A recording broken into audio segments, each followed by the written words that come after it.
বর্তমানে দেখা যাচ্ছে হসপিটালে ভর্তি করলে পরে বেড পাওয়া যাচ্ছে না, এক বেডে 3 জন 4 জনও থাকছে।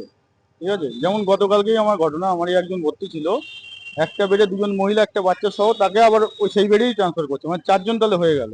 তো সেই জিনিসটা তো বন্ধ করাটা খুবই ভালো। আর দালালদের চক্করে তো দেখুন, কোনো কিছু ডাইরেক্ট আপনি করতে যাবেন হবে না, তাদেরকে পয়সা দিলে বেড পাওয়া যাবে, সবই পাওয়া যাবে। এটা বন্ধ হলে আরো ভালো হয়, তাহলে মানুষ গিয়ে নর্মাল ভাবে নিজের ইচ্ছা মতো যেভাবে খুশি ট্রিটমেন্ট করাতে পারবে, তাদের প্রয়োজনগুলো মিটবে এবং সঠিক চিকিৎসাটা পাবে। তো মুখ্যমন্ত্রীর এই সিদ্ধান্তটাকে আমি সাধুবাদ জানাই। ছিল, তৃণমূল আমলেও ছিল, এখন যদি কম বেশি থাকে সরকার প্রোটেকশন নেবে। এবার দালাল চক্র থাকা উচিত নয়, ঠিকই বলেছে সরকার যে মানুষ কাজ বেছে নিক।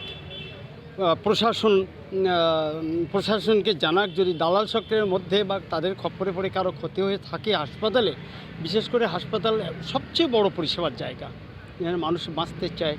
মানুষ স্বাস্থ্য থেকে শুরু করে লাইফটাই স্বাস্থ্যের উপরে ডিপেন্ড করে। হাসপাতাল, সরকারি হাসপাতাল, সেখানেও পুলিশরাও দেখাশোনা করতে পারে, প্রশাসন সবাই দেখাশোনা করতে পারে, দালাল চক্রের খপ্পরে যেন কেউ না পড়ে।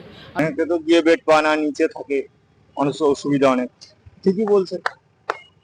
আর ডিরেক্ট মানুষ তো যেতে পারে না, দালাল। হ্যাঁ, ঠিকই বলছে, দালাল হয়েছে। এগুলো তো আর একদিনের ব্যাপার না, অনেকদিন ধরে চলছে। এই বাচ্চাকে কি বলবেন? ভালোই করছেন উনি, সিদ্ধান্ত নিচ্ছে, ভালোই নিচ্ছে। আপনার নাম?